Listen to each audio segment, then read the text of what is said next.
The atheist physicist Stephen Hawking says, "The human race is just a chemical scum on a moderate-sized planet." The question is this a personal opinion or an exaggeration from Hawking? Or is it the inevitable consequence of atheism? Is there a conceptual value for humans without the existence of Allah? Is there a value for morals without the existence of Allah? We will answer these questions in today's episode, and we will see frightening examples of the moral breakdown caused by atheism.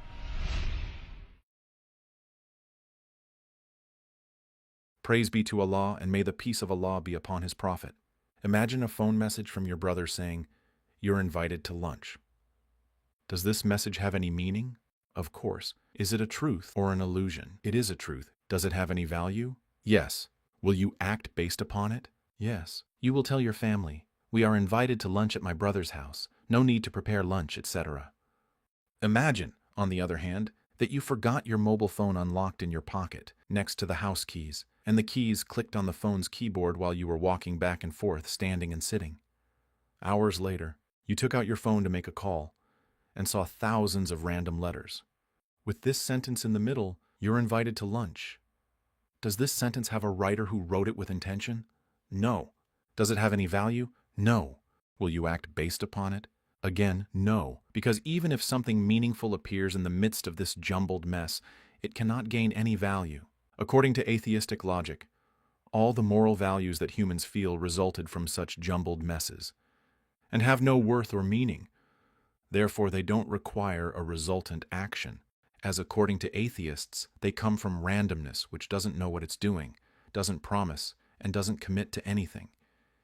In atheism, which interprets the universe and its existence in a purely materialistic way, there is no place for moral values, truth, falsehood, good or evil, because these are intangible values with no material explanation. Also, since man is the product of matter, nothing but matter, there is no meaning to mercy, honesty, loyalty, or kindness to parents, as feeling these values is merely a result of random genetic mutations, just like the phone's jumbled mess. In Islam, there is a creator with perfect attributes who commands his servants to morals that are harmonious with his attributes. This just creator made oppression unlawful for himself, so logically he forbade it among his servants. "O my slaves, I have made oppression unlawful for myself, and I have made it unlawful among you, so do not oppress one another." He is merciful and commands mercy among his servants. Furthermore, the Creator created us with an innate love for these values and hate for their opposites. Even if this innate nature is overshadowed by human whims to satisfy desires and dominate, the fact remains that pure innate nature is the original state. Thus, in Islam, there is an explanation for the existence of morals, their value, our love of good morals and hate for bad ones. The explanation is the existence of Allah. When humans deny the existence of Allah, they sink into a miserable spiral of atheistic confusion, as we showed in the last episode on mental axioms. In atheism, there is no creator and no perfect attributes. There is only nature which produces humans. A material nature lacking non-material moral values, it cannot be described as wise or just. Thus, there is no place for moral values in a human being, produced by nature. But what about man's love for good and hatred for evil? According to atheism, they are random genetic mutations which give the illusion that there is imaginary good that must be loved and imaginary evil that must be hated. A leading atheist, Richard Dawkins, was asked, "Ultimately, your belief that rape is wrong is as arbitrary as the fact that we've evolved 5 fingers rather than 6. Dawkins replied, "You could say that, yeah. This means that their so-called blind coincidence could have taken another path to produce a feeling that there is nothing wrong with rape. Everything is arbitrary, and we cannot describe our feelings about rape being wrong or acceptable as right or wrong feelings, because these feelings are the result of random coincidence.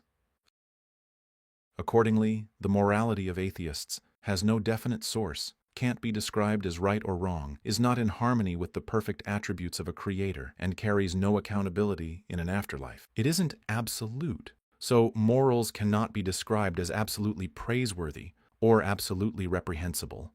Where has this led atheists? Let's hear some examples from their famous theorists. In a debate titled "Islam or Atheism, Which Makes More Sense?", Professor Lawrence Krauss was asked why incest was wrong for him as an atheist. "Oh, Krauss, since you deny absolute morals from a perfect creator, what is the basis for your belief that incest is wrong?" What was his answer? Let's see. Why is incest wrong? It's not clear to me that it's wrong. Okay. It's clear to me. There's an evolution. So he says, "It is not clear to me that it is wrong." Dawkins tweeted about what happened to Lawrence Krauss in that debate, saying, "Why is incest wrong?" Islamist asked. Lawrence Krauss tried to use reason in his answer. Reason? Pearls before swine. Thus, according to Dawkins, Krauss's logic is a pearl, and those who denounced it are swine who did not appreciate the value of his logic. Dawkins himself, in his book The God Delusion, says in the Changing Moral Zeitgeist chapter, we don't cheat, kill, or commit incest. Thus, he regards incest as a relative value. It is his personal choice not to commit it. Yet he defends Krauss's point of view and considers it logical. Here are some other examples of the moral degradation of atheists from Rashad Al-Karni's Return to Your Origin program.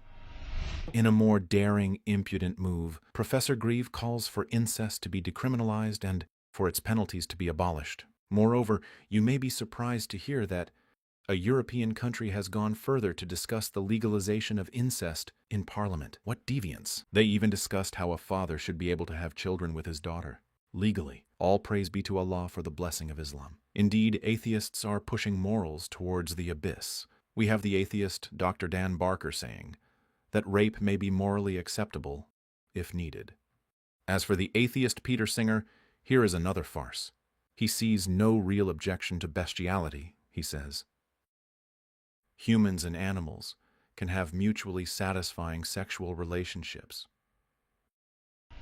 Not to mention Sam Harris's defense of rape, which he considers a part of the evolutionary strategy, Dawkins' defense of marital infidelity, and his refusal to call it infidelity. Given that, neither of the spouses has any claim on the other's body. Professor Peter Singer also supports the killing of disabled infants if it benefits them and their parents. David Silverman, the head of the American Atheists Organization, stated in a debate that moral values are all relative, and there are no absolute moral values. He was asked, based on that, torturing and eating children, for example, is not absolutely wrong. It is subjective. Correct? Silverman agreed. This means that a person may torture a kid, roast him alive, and eat him, and not be wrong. Silverman knows that if he admits that it is absolutely wrong, then he has to acknowledge the existence of absolute meanings, which in turn necessitates the existence of Allah, as we have shown. According to atheism, random genetic mutations may produce genetically different people, whose feelings about any behavior such as rape or torture are completely different. And the reason is purely materialistic, so their judgments cannot be described as right or wrong. Thus, it is not possible to criminalize or denounce anyone, no matter how immoral his acts are, because he can say, "It is immoral for you, but it is moral for me." There are people in our Muslim societies who use relative expressions when they talk about ethics and consider that absolute truths do not exist. They even think that clear Sharia texts on ethics and values are all open to debate and not absolute. Some of them may be disgusted by the atheists' statements that we mentioned, but they don't notice that such statements are the natural result of the moral relativism that they adopt. If values are not based on the light of revelation, then the result is loss and confusion, and he to whom Allah has not granted light, for him there is no light. Atheists pose the following question: how can good, evil, and virtuous moral values be determined without belief in a God? This question is a logical fallacy because, without a God, there are no intangible values, no good, no evil, no virtue, and no vice. But they run away from this fact, because they know that neither humans nor societies can survive without morals. So, they began writing books to answer their logically fallacious question, such as The Moral Landscape, How Science Can Determine Human Values, The Science of Good and Evil, and other similar books. However, they are all vain attempts because by their purely materialistic approach and their evasion of the fact that there are no values without a God. All these books seem to be saying, what is the proper laboratory reaction to know good from evil and justice from injustice?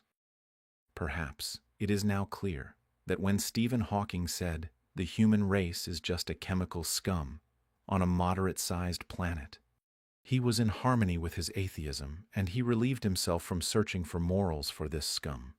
Compare that to the words of Allah, which is translated as, "Indeed, we honored the progeny of Adam. He has honored them to be worthy of the status of worshipping a God, whose attributes are perfect." In this episode, we have shown how morality necessitates the existence of Allah, and that there is no basis for morality with the denial of Allah's existence, glory be to Him. Not only that, in the next episode, we will show that atheism doesn't allow its followers to be neutral toward morals. Rather, it puts them at a crossroad.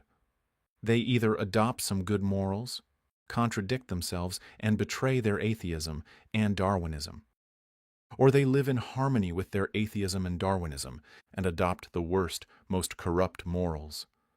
Shockingly important facts, so stay tuned. May the peace and mercy of Allah be upon you.